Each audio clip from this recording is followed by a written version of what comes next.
Donald Trump's health is once again in focus. Pictures of Trump's bruised hands are going viral across social media, sparking fresh questions about his health. Now, during his visit to World Economic Forum in Davos, the U.S. president was spotted with visible bruising on both of his hands. The discoloration was clearly seen as Trump signed documents for his proposed Board of Peace. Something has changed and Washington is starting to panic. At the most politically explosive moment in modern America, growing concern around Donald Trump's physical condition is suddenly becoming impossible to ignore. Fatigue, bruising, slower movement. What are we not being told? When a nation is politically polarized and facing multiple crises at once, even small changes in a president's physical condition suddenly become matters of national consequence because endurance matters when pressure becomes historic. If this story worries you, subscribe, stay close, and tell me honestly, should Americans know more than they're being told? As you mentioned, Pamela, he's had 3 visits over the last 13 months. One was a scheduled visit. We knew about it. That was in April of last year. And here are some of the things that we learned at that visit. Obviously, his age, his weight, slightly elevated blood pressure, has some sun damage, which we can talk about, to his skin. And then that cognitive assessment exam, that Montreal Cognitive Assessment Exam, which he's talked about having taken a few times now and always scored perfectly. He's on various medications, most of them for cardiac sort of stuff, statins and cholesterol-lowering medications, and then that aspirin as well, which he takes at a much higher dose than would be recommended, if it's recommended at all, 4 times higher dose. For years, Donald Trump built his political identity around one central image: strength, energy, dominance. The man who could outlast opponents, outwork critics, and stand for hours in front of roaring crowds projecting total control. That image mattered politically, because in American politics, perception is often inseparable from power, and presidents are not judged only by ideas. They are judged by stamina, especially during moments of national instability, which is precisely why recent public appearances have begun quietly unsettling even some longtime Trump supporters. Because people are noticing things they did not used to notice: longer pauses during speeches, moments of visible fatigue, slower movement walking across stages, occasional stiffness, and perhaps most discussed, online visible bruising on Trump's hands that repeatedly appeared during close-up photographs and televised appearances. Now, let me be careful here. None of this proves a major medical problem. A bruise is not a diagnosis. Fatigue is not evidence of collapse. Age affects everyone differently. And at 79, physical changes are entirely normal. But politics does not operate on medical certainty. Politics operates on perception, and perception is shifting. Because America is not watching Donald Trump as a private citizen growing older. America is watching someone asking voters to trust him with one of the most physically and mentally exhausting jobs on earth during what may be one of the most politically unstable periods in modern American history. Wars overseas, economic anxiety, congressional paralysis, legal battles surrounding Trump himself, and an election cycle already saturated with tension. Against that backdrop, even small signs suddenly begin carrying outsized meaning. One reason presidential health becomes politically explosive is simple. They ask whether that person can physically and mentally withstand 4 more years of extraordinary pressure. That anxiety appears to be spreading quietly inside Washington, because behind closed doors, political strategists reportedly understand something uncomfortable. Once public concern about a candidate's health begins growing, it becomes extremely difficult to reverse. Every stumble gets replayed, every pause gets analyzed, every photograph becomes evidence for someone's political argument. Supporters dismiss concerns as media exaggeration. Critics interpret every moment as proof of decline. And suddenly, a political movement finds itself trapped, fighting a battle it never expected. Not over policy, not over ideology, but over physical endurance. In politics, image deterioration can happen gradually and then all at once. The danger is not one isolated moment. The danger comes when separate concerns begin forming a recognizable pattern in the public mind. And today, Washington may be beginning to wonder whether that pattern is already forming. What makes this story politically dangerous is not simply the speculation surrounding Donald Trump's physical condition, it is the timing. Because these questions are not emerging during a calm moment in American politics. They are surfacing during one of the most politically volatile periods in decades. Legal pressure intensifying, congressional divisions worsening, foreign conflicts expanding, and an election cycle already operating at maximum tension. Presidents age under pressure. Everyone understands that. But the presidency is also a job built around endurance, endless travel, constant decision-making, high-stakes briefings at unpredictable hours, crisis management that rarely pauses. The physical burden alone is extraordinary. The mental burden is worse. And that reality is reportedly beginning to make some Republicans increasingly uneasy behind closed doors.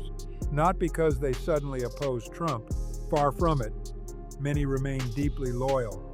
But political professionals ask practical questions. Questions campaigns do not like discussing publicly. Can he physically maintain this pace? Can he withstand another 4 years of nonstop legal warfare, media pressure, international crises, and campaign demands? And perhaps most importantly, what happens if public concern suddenly accelerates? Because campaigns fear momentum, especially negative momentum. Once a perception begins spreading, facts often struggle to catch up. One difficult speech becomes a viral moment. One stumble becomes endless replay. One awkward pause turns into a national conversation. Suddenly, every appearance gets dissected frame by frame. Every facial expression becomes an analysis. Every movement becomes speculation.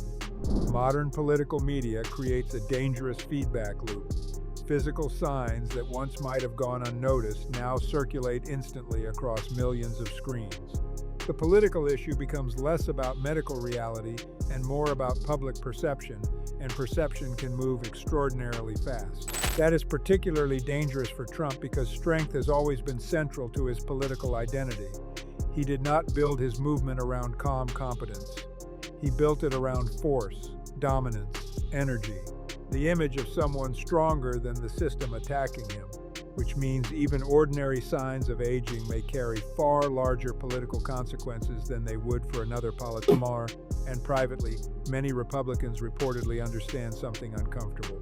If voters begin associating Trump with physical decline, the political damage could spread quickly among suburban independents and older moderate conservatives already exhausted by nonstop political conflict. In presidential politics, voters are often choosing not simply policies, but resilience.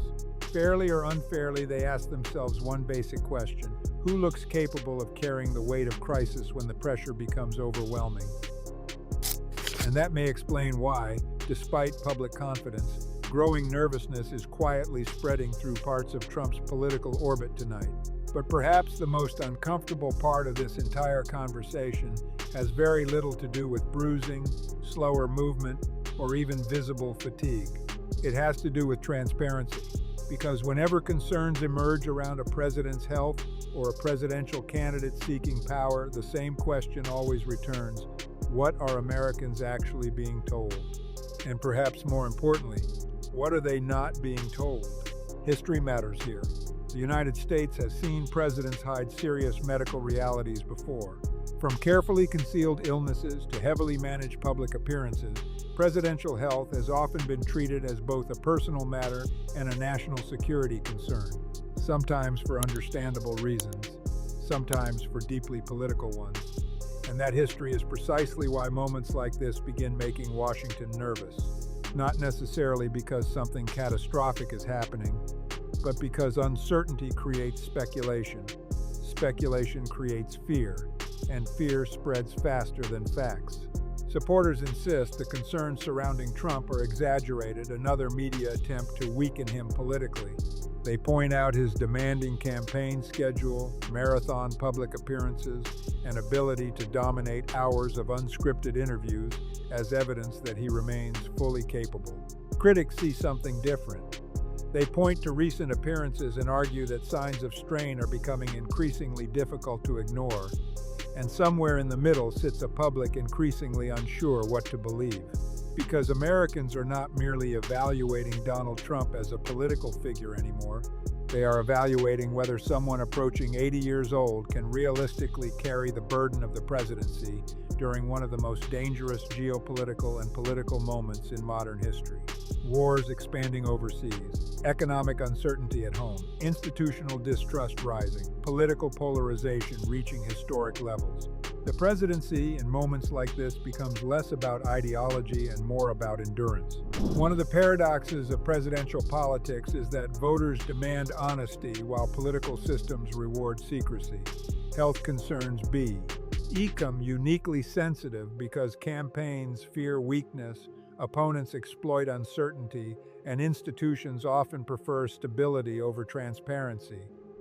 That tension may explain why this issue suddenly feels so politically explosive, because once voters begin sensing they are not receiving the full picture, trust begins weakening.